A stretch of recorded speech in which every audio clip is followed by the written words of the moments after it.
Bien, hermanos queridos, estamos de las 8:30 acá, algunos, otros no, pero siempre es de bendición estar reunidos juntos como hermanos y más aún el día de hoy. Para los hijos de Dios, todos los días debieran ser motivo de alegría, de regocijo, recordando la resurrección de su Salvador, de nuestro Señor Jesucristo. Pero hoy día lo hacemos en forma especial también.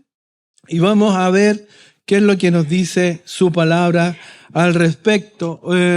Hay una imagen que quería mostrarles de dos cosas distintas, de dos cosas que tienen un contraste completamente opuesto. Miren, quiero a ver si lo pueden mostrar ahí. Ese es la Plaza Roja en Moscú. Ahí se encuentra un mausoleo donde se encuentra este hombre que se llama Lenin, apellido Lenin, y está momificado. Ese es un lugar, entre comillas, de peregrinaje. La gente va allá, lo va a ver. Hay letreros, hay guardias, letreros donde dice guarde silencio. Hay que entrar con respeto. Hay soldados cuidando ese lugar. Y ahí se encuentra lo siguiente. Avancemos con la siguiente imagen. ¿Lo ve? Ahí está el cuerpo de él momificado. Este hombre que fue padre de una ideología, de una revolución que ha causado, yo no voy a hablar de política, solamente voy a hablar de hechos, que ha causado dolor y sufrimiento, ha causado muertes, como otras ideologías también, muchas muertes, algunos dicen que hasta 100 millones, dentro del mismo Rusia hasta 10 millones. No lo sabemos bien con exactitud, porque yo creo que nadie lleva la contabilidad de eso, pero sí le puedo decir algo. Su mensaje no tiene ninguna esperanza para el hombre después de la muerte. Su mensaje más bien genera desesperanza y desilusión. Pero si uno ve el contraste, ¿y cuál es el contraste? Con otra tumba. Usted lo puede pensar y ya está pensando en su cabecita, ¿no? ¿Cuál es la otra tumba? Mire la otra tumba. Jerusalén, la tumba de Cristo, ¿sabe cómo está? Vacía. La tumba de Cristo no tiene ningún cadáver. No fue necesario momificar nada porque su cuerpo no está ahí. No hay ningún letrero que dice guarde silencio, no hay guardias, no hay soldados. Está la tumba vacía. Dos mensajes opuestos. Dos mensajes completamente opuestos. Un mensaje de hombre y un mensaje divino. Un mensaje sin esperanza, muerte y dolor, que no tiene nada que aportar para la eternidad. Y el segundo mensaje, un mensaje de esperanza, de salvación y un mensaje eterno. ¿Con cuál se queda usted? ¿Con cuál nos quedamos nosotros? ¿Con cuál te quieres quedar? No todos tienen claro esto. No todos entienden esto. Algunos creen entender y todavía no han tenido claro cuál es el rol de Jesucristo, su salvación, su muerte, su resurrección. Y en los evangelios se relata cómo encontraron las mujeres la tumba de nuestro Señor Jesucristo y desde cuándo que quedó vacía. Y lo podemos ver ahí en Marcos, capítulo 16, del 4 al 6. Miren lo que dice ahí. ¿Lo leemos juntos? 1, 2, 3. Pero cuando miraron, vieron removida la piedra, que era muy grande, y cuando entraron en el sepulcro, vieron a un joven sentado al lado derecho, cubierto de una larga ropa blanca, y espantaron, mas él les dijo: no os asustéis, buscáis a Jesús Nazareno, el que fue crucificado, ha resucitado, no está aquí, mirad el lugar en donde le pusieron.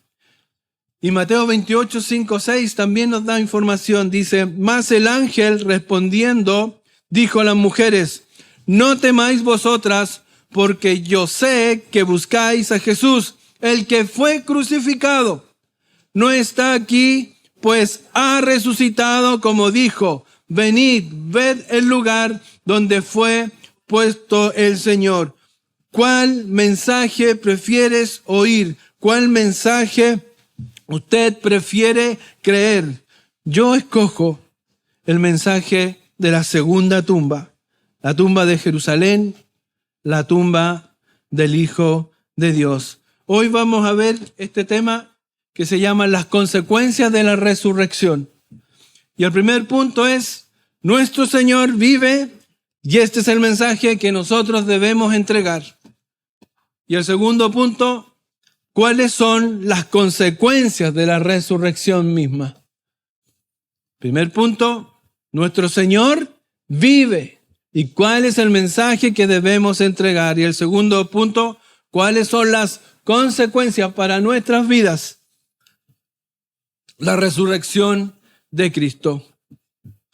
Los capítulos que leímos, el texto que leímos del 24 de Lucas, del 1 al 9, leemos lo que pasó y cómo fue puesto ahí, en esa tumba, y por qué no permaneció allí por mucho tiempo. En ese capítulo lo pudimos ver. No creo que sea necesario que lo leamos de nuevo, ya lo hemos leído. Y escuche, hermano querido, en el versículo 6, eso sí, el versículo 6. En el versículo 6, ahí podemos ver y oír cómo el relato bíblico nos da la mejor noticia, la más maravillosa de las noticias para el hombre. ¿Y qué dice el versículo 6? No está aquí.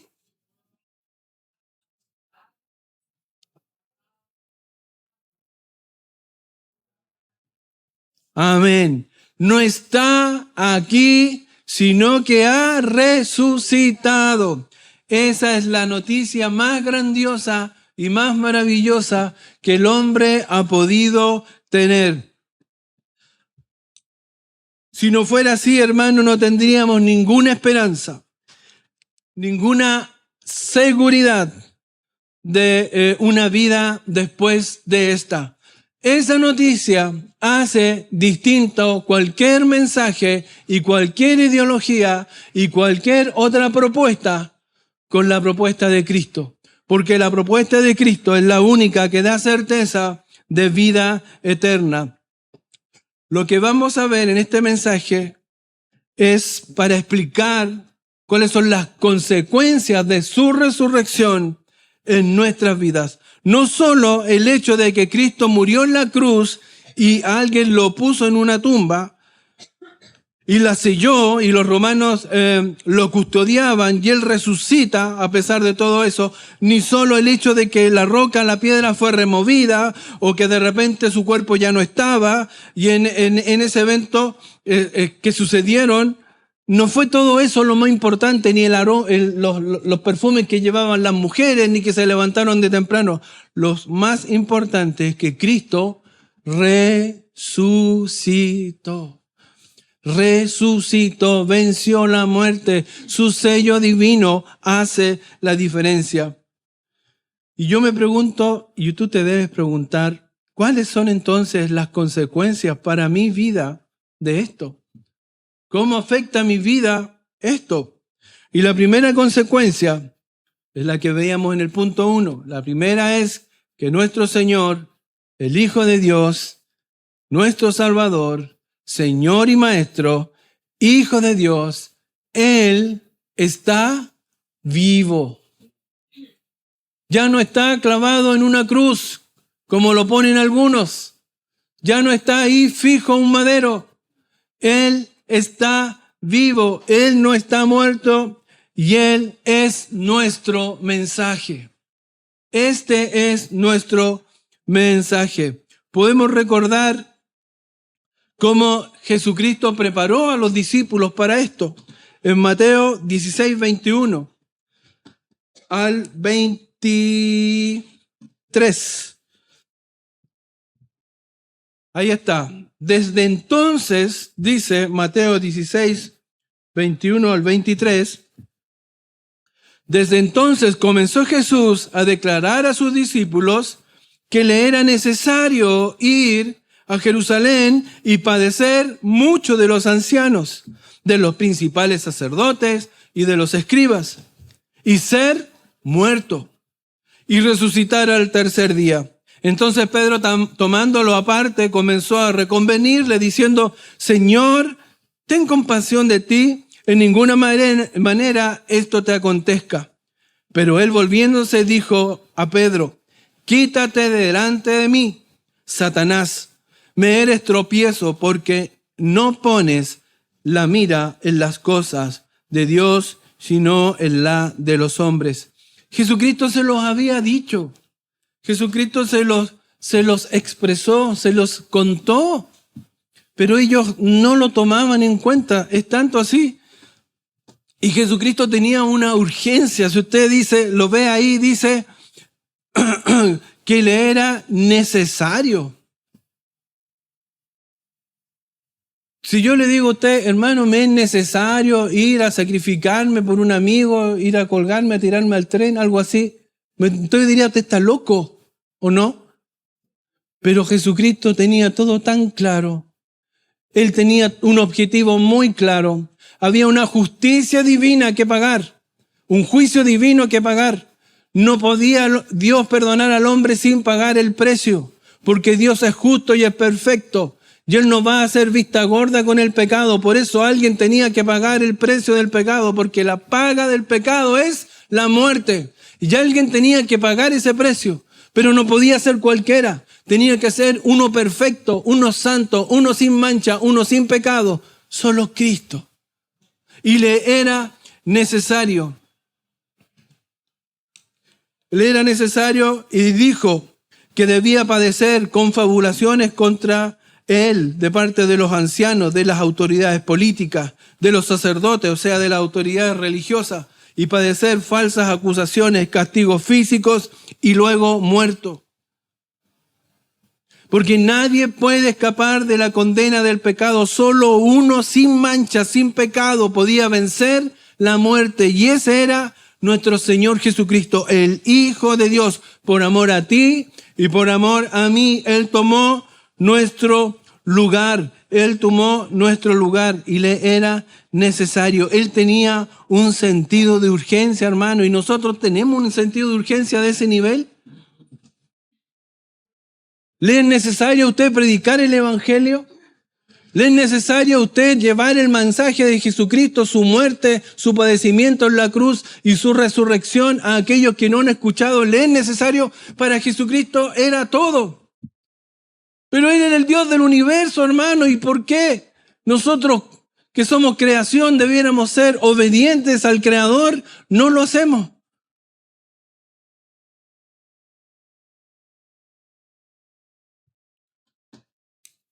Versículo 22 dice, Pedro pasó por alto las palabras de Jesús. En el versículo 22, Pedro pasa por alto las palabras. A veces nos quedamos con lo que queremos escuchar. O escuchamos una parte y después nuestra mente se va a cualquier lado. Jesucristo le dijo, es necesario y que padezca. A ver, voy al texto mejor. Le dice, padecer mucho de los ancianos, de los principales sacerdotes y de los escribas, y ser muerto y resucitar al tercer día. Pero parece que a Pedro se le olvidó eso. A ellos se le olvidaba eso. Le estaba diciendo, yo voy a morir, pero al tercer día voy a resucitar y voy a estar vivo de nuevo. Pero Pedro, ¿qué le dice? No, no hagas eso, Señor, no vayas para allá. Y el Señor lo tiene que detener y decirle, apártate de mí, Satanás. Así somos nosotros. Escuchamos parte del mensaje o nos quedamos con lo que nos gusta del mensaje o nos quedamos con la parte que nos conviene del mensaje. El mensaje era completo, muerte y resurrección, no solo la muerte. Pero ¿qué hizo Pedro? Y sus discípulos se quedaron con la primera parte. Y sobre todo Pedro.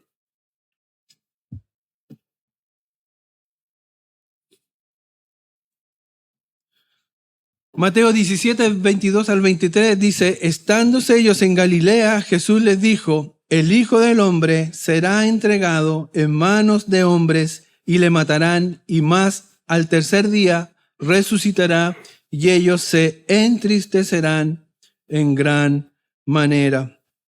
¿Ve? Acá vemos nuevamente cómo ellos se entristecen, se amargan, y puede ser lógico, ya que él está diciendo que su maestro, su Señor, iba a morir, pero se olvidaban de la otra parte, de que iba a resucitar, de que él iba a volver, y se quedaban con eso. También nosotros nos quedamos a veces con una parte del mensaje y no con todo el mensaje de Dios.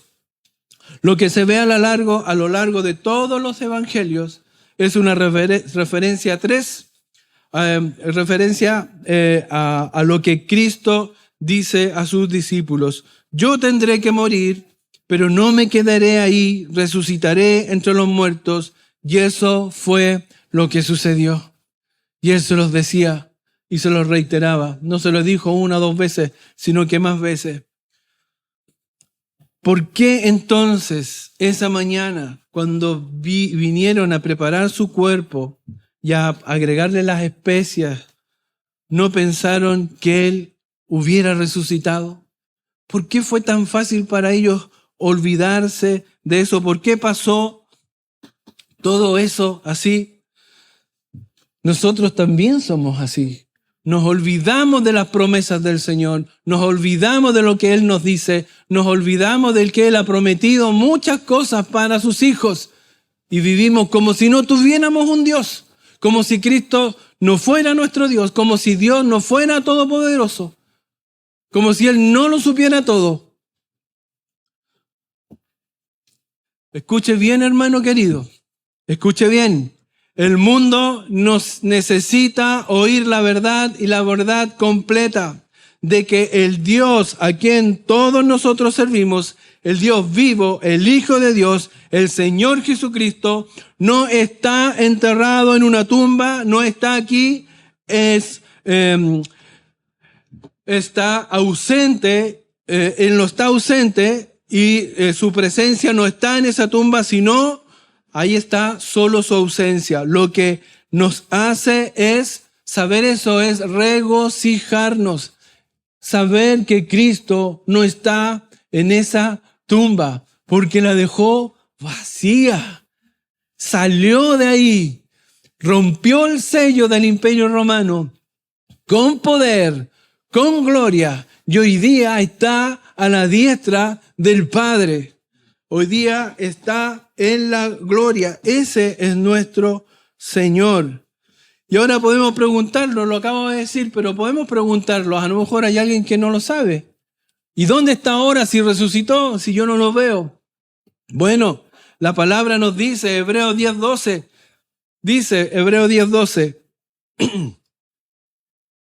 dice, pero Cristo, habiendo ofrecido una vez para siempre un solo sacrificio por los pecados, se ha sentado a la diestra del Padre. Mi Cristo, tu Cristo, nuestro Señor resucitado, está sentado a la diestra del Padre. Ahí es donde está, y está ahí haciendo ¿qué?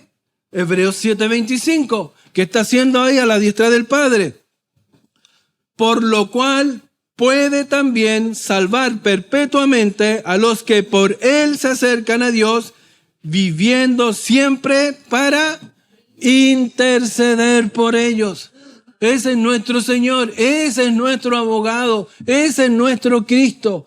Él resucitó. ¿Y dónde está? A la diestra del Padre, haciendo ¿qué? Intercediendo por sus hijos. ¿Eres hijo de Dios? Tienes un abogado en el cielo. Si no eres hijo de Dios, la condenación de Dios está sobre ti. Porque la paga del pecado es la muerte. Mas la dádiva de Dios es vida eterna en Cristo Jesús. Hermano, visita, amigo, no todos van a ir al cielo. No todos tienen ese privilegio.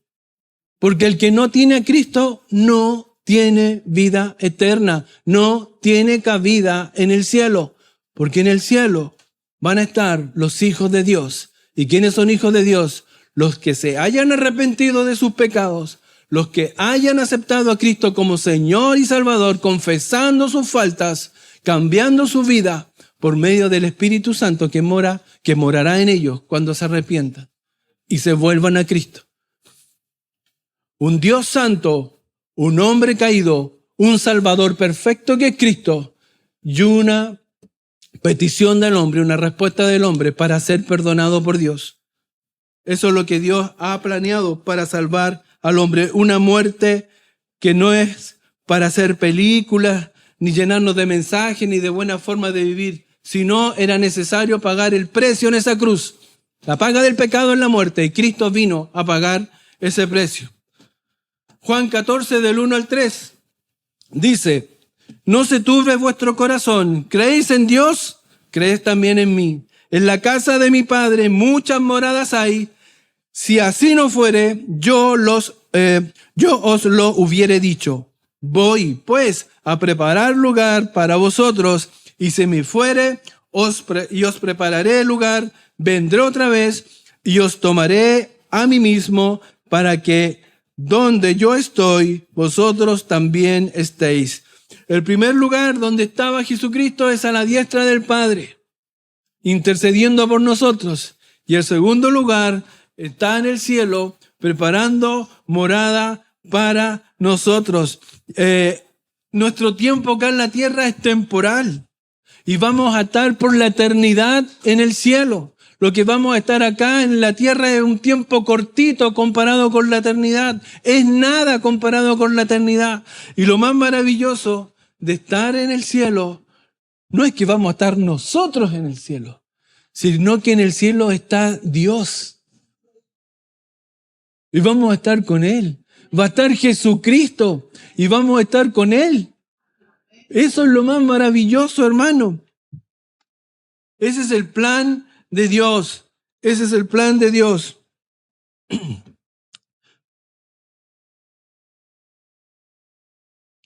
Segundo, pero también está en otro lugar, o sea, no solo está sentado a la diestra del Padre, sino que vive en el interior de cada uno de sus hijos.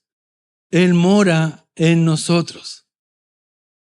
Cristo, por medio del Espíritu Santo, mora en nosotros. La presencia del Espíritu Santo, quien nos selló, mora en nosotros desde que lo recibimos como Señor y Salvador.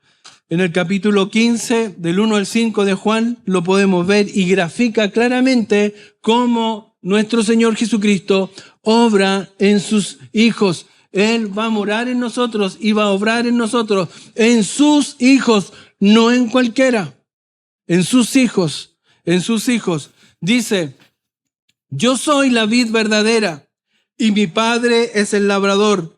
Todo pámpano que en mí no lleva fruto, lo quitará, y todo aquel que lleva fruto, lo limpiará para que lleve más fruto. Ya vosotros estáis limpios por la palabra que os he hablado. Permaneced en mí y yo en vosotros. Como el pámpano no puede llevar fruto por sí mismo, si no permanece en la vid, así tampoco vosotros, si no permanecéis en mí.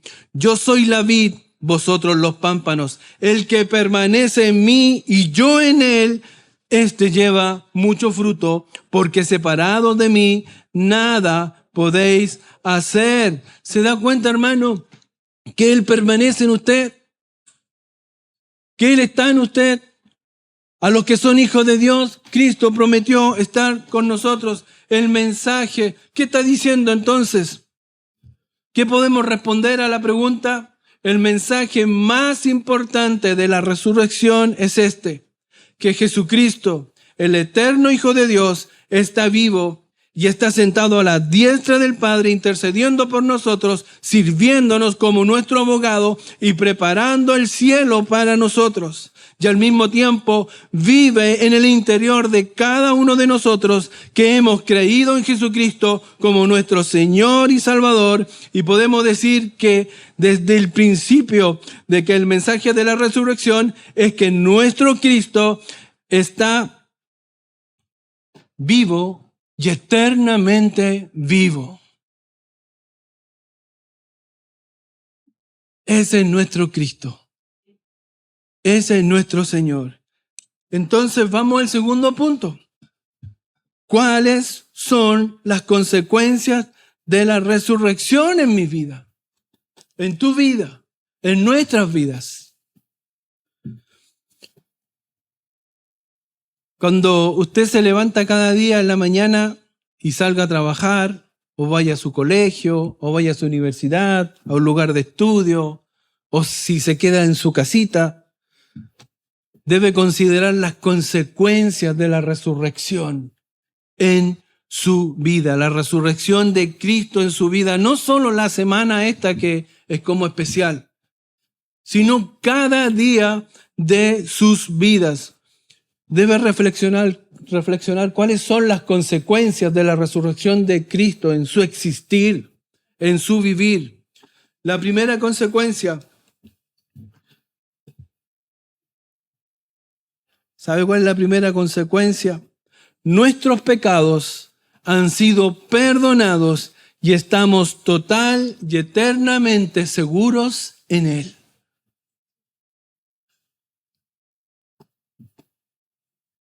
Si lo recuerda, Él dice que vino a dar su vida en rescate por muchos y que vino a buscar y a salvar a lo que se había perdido. Efesios 1, del 1 al 7. Leámoslo, hermanos queridos. 1, 2, 3. Ven.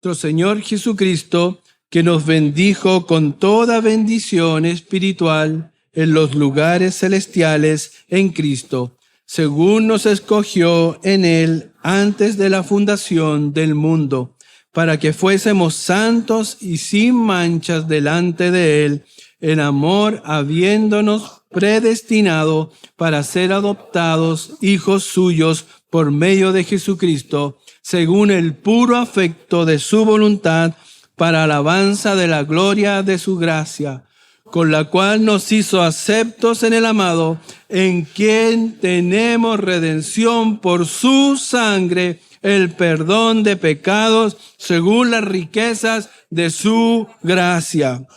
Y primera de Pedro 1, 18 al 19, dice: sabiendo que fuisteis rescatados de vuestra vana manera de vivir, la cual recibisteis de vuestros padres, no con cosas corruptibles como oro o plata, sino con la sangre preciosa de Cristo, como de un cordero sin mancha y sin contaminación. Así fuimos rescatados, en quien tenemos redención por su sangre, el perdón de pecados según las riquezas de su gloria. La primera consecuencia entonces de la resurrección de Jesucristo es que nuestros pecados están perdonados.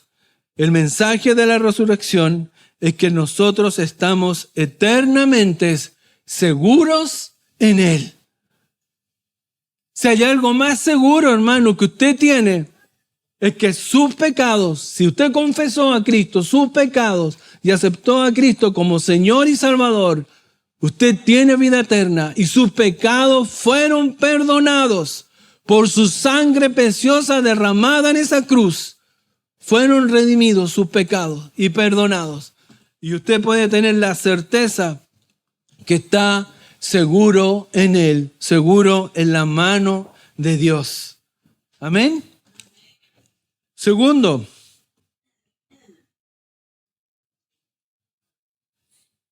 otra consecuencia que va a ser palpable para nosotros, producto de la resurrección de Jesucristo, es que vamos a experimentar una resurrección corporal. Va a ser un hecho, hermano. Eso va a ser un hecho. Primera de Corintios 15, 23. Mira lo que dice. 15 del 20 al 23. Primera de Corintios 15 del 20 al 23. Mas ahora Cristo ha resucitado de los muertos, primicia de los que durmieron es hecho.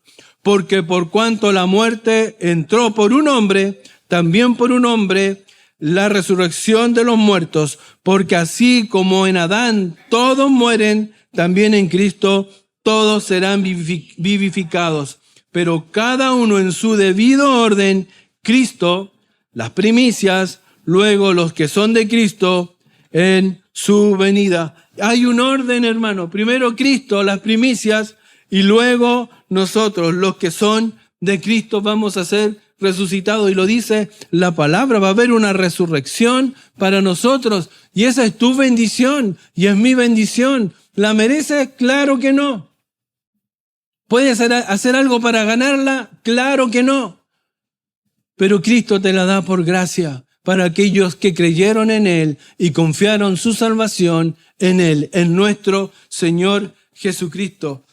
Y el versículo 23 nos dice claramente el orden de esta resurrección, ¿cierto? Primero Jesucristo y luego las primicias, o sea, Jesucristo las primicias y luego los hijos de Dios. Y Juan 6, del 37 al 39, dice: todo lo que el Padre me da vendrá a mí, y al que a mí viene no le echo fuera, porque he descendido del cielo no para hacer mi voluntad, sino la voluntad del que me envió. Y esta es la voluntad del Padre, el que me envió, que todo lo que me diere no pierda yo nada, sino que lo resucite en el día postrero. Jesucristo mismo nos va a resucitar. Dice que no pierda yo nada, que ninguno se pierda. Todos los que creemos en Cristo como Señor y Salvador, en un abrir y cerrar de ojos, hermano, vamos a ser transformados, vamos a ser llevados a la gloria en un cuerpo glorificado, a la perfecta gloria del mismo Señor Jesucristo. ¡Qué bendición, hermano! ¡Qué bendición! ¿Alguien lo merece? Ni uno. Ni uno. Pero Él los da por gracia. Entonces la consecuencia de la resurrección está en la voluntad del Padre. Que todo aquel que tiene su fe puesta en el Hijo de Dios y cree en Él, va a tener vida eterna. Y Él lo resucitará en el día postrero. Y estaremos con Él por la eternidad. Y ninguno se va a perder. Tercera consecuencia, hermano querido.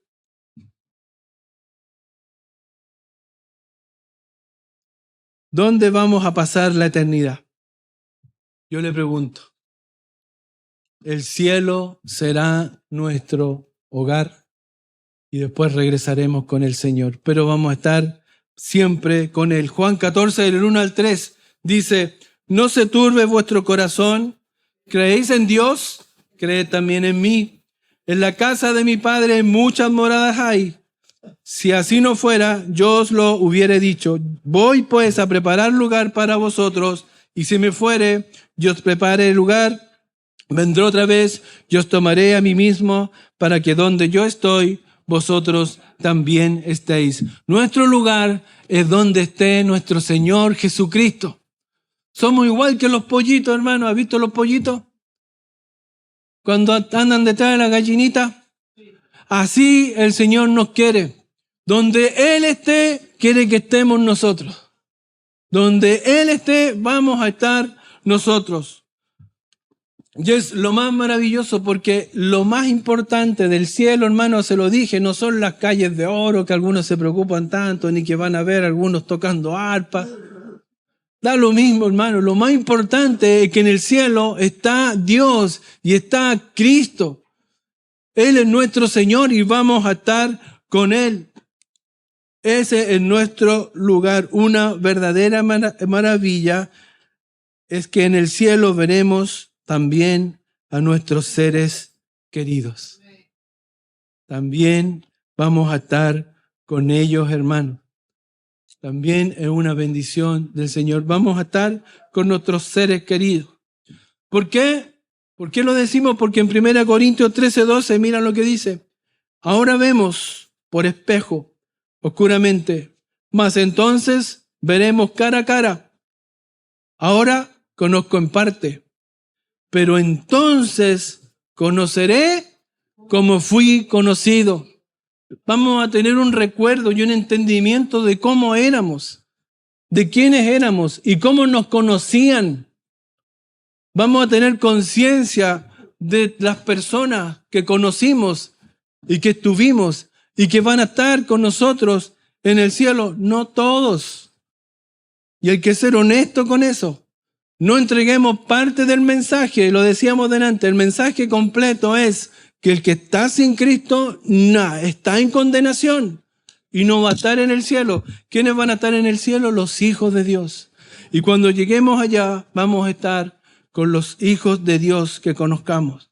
Primera Tesalonicenses dice 4, del 16 al 18, porque el Señor mismo, con voz de mando, con voz de arcángel y con trompeta de Dios, descenderá del cielo y los muertos en Cristo resucitarán primero. Luego nosotros, los que hemos vivido, los que hayamos quedado, seremos arrebatados juntamente con ellos en las nubes para recibir al Señor en el aire y así estaremos siempre con el Señor. Por tanto, alentaos los unos a los otros con estas palabras. ¿Se da cuenta el detalle que hay aquí? Dice, luego nosotros, los que vivimos, los que hayamos quedado, seremos arrebatados juntamente con ellos en el cielo. Vamos a estar juntos con los que ya habían muerto, resucitados. Vamos a estar con ellos juntos. ¿Qué sentido tiene que el Señor diga eso si no nos conociéramos? Nos vamos a encontrar con nuestros seres amados que han partido, que ya no están, que estuvieron acá, incluso algunos sentados. Nos vamos a encontrar allá y algunos que a lo mejor ya han pasado mucho tiempo y algunos que a lo mejor ni conocemos, pero los vamos a conocer en el cielo. Va a ser un momento de encuentro, un momento de gozo, de regocijo y más encima el Señor con nosotros. ¡Qué tremenda consecuencia! No nos podemos olvidar de esto, hermanos. En el cielo tendremos una relación perfecta con Dios y entre nosotros también. Porque ya no va a haber pecado. Ya no vamos a tener este cuerpo pecaminoso. Hermano, si usted mismo lo sabe, a veces queremos hacer algo bueno y nos sale mal. A veces queremos hacer, y a veces las cosas que salen bien salen por casualidad. Y a veces yo pensaba, oye, pero si alguien lo amarrara en toda su vida, estuviera amarrado, él no haría pecado. Está pecando con su mente seguramente. No va a dejar de pecar. Porque somos así, pero en el cielo viviremos una relación perfecta con Dios y entre nosotros. Y a pesar de nuestros cuerpos, que ahora está lleno de maldad, estaremos allá completamente transformados, llenos de confianza. No habrá más dudas, viviremos en pureza y santidad, más allá de lo que podemos entender aquí en la tierra. Y nos reconoceremos plenamente y seremos conocidos plenamente por los demás. ¡Qué tremenda bendición, hermano querido! Hermano, las consecuencias y el mensaje de la resurrección no son solo eventos que ocurrieron así nomás. Todas estas cosas que ocurrieron en esa descripción que leíamos sobre las especies aromáticas, las mujeres yendo para allá, los hombres que no creían, a veces la gente suele confundirse con eso o le da importancia a esas cosas. Lo importante es que en la resurrección de Cristo vemos su gracia, que Él vive dentro de sus hijos. Podemos enfrentar el futuro con confianza, paz y seguridad, sin importar las luchas, problemas, sufrimientos que tenemos, el dolor de esta vida, porque tenemos un mensaje poderoso que es la resurrección de Cristo, que nos llena de promesas para soportar los problemas de esta tierra. No caminamos solo, pues Él nos guía. Él nos fortalece. Él nos acompaña en cada paso, recordándonos que esta vida es solo una parte del viaje. el comienzo del viaje. Y al final Jesús, quien resucitó, cumplirá su promesa de llevarnos para estar con Él por la eternidad. Qué maravilloso es Dios. Si tú eres hijo de Dios, no olvides nunca que Cristo, por medio de su sacrificio en esa cruz, te llenó de bendiciones. Él vive y es nuestro abogado y prepara un lugar para nosotros. Perdonó nuestros pecados y en Él estamos seguros. Seremos resucitados con Él e iremos al cielo con Dios y estaremos con nuestros seres amados. Y Cristo vive dentro de cada uno de sus hijos. ¡Qué bendición tenemos! Pero ahora yo te pregunto a ti, que no eres hijo de Dios. Si ahí en las redes sociales hay uno que no es hijo de Dios, ¿a quién estás confiando tu eternidad? ¿O qué piensas de la eternidad? Nosotros tenemos un Cristo que vive, un Cristo que fue crucificado y venció la muerte, y con eso demostró de que Él era Dios, que su mensaje era verdad y que su evangelio es verdad. Hay una tumba con un hombre momificado allá en Moscú, y algunos lo van a ver.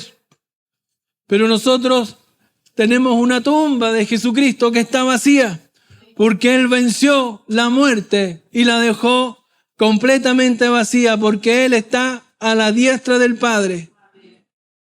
Ese es nuestro Cristo. Pon tu confianza en Él, porque su mensaje es de vida eterna. Su mensaje es de vida eterna. Amén. Oremos. Padre Celestial, te damos gracias por tu Hijo amado Jesucristo, quien dio su vida por nosotros, pagando el precio, muriendo en esa cruz, pero también no terminó ahí su labor, sino que también venció la muerte y resucitó, porque Él era sin pecado, era sin mancha. Señor, te alabamos por tu Hijo, te alabamos porque Él tomó el lugar nuestro para pagar el precio. Te alabamos, Padre, porque Él nos amó tanto y decidió venir hasta acá y entregarse en favor de nosotros pecadores. Ayúdanos, Señor, a vivir en fidelidad a ti. Ayúdanos, Señor, a estar conscientes de eso. Él era el Rey de Reyes y el Señor de Señores y derramó su sangre por nosotros, viles pecadores. Señor, tenemos tanto que agradecer. Ayúdanos, Señor, a cada uno de mis hermanos a vivir en santidad, no porque ganemos algo, sino porque tú mereces que seamos hijos tuyos dignos, hijos tuyos fieles, que llevemos la imagen de Cristo, la imagen de Dios, que cuando nos vean, Señor, digan hay algo diferente en ellos, parece que son distintos. Sí, porque Cristo mora en nosotros. Oh Señor, ayuda a nuestra congregación a vivir en paz, a vivir en amor y a vivir en servicio a ti como tú lo demandas. En el nombre de nuestro Señor Jesucristo oramos. Amén. Amén.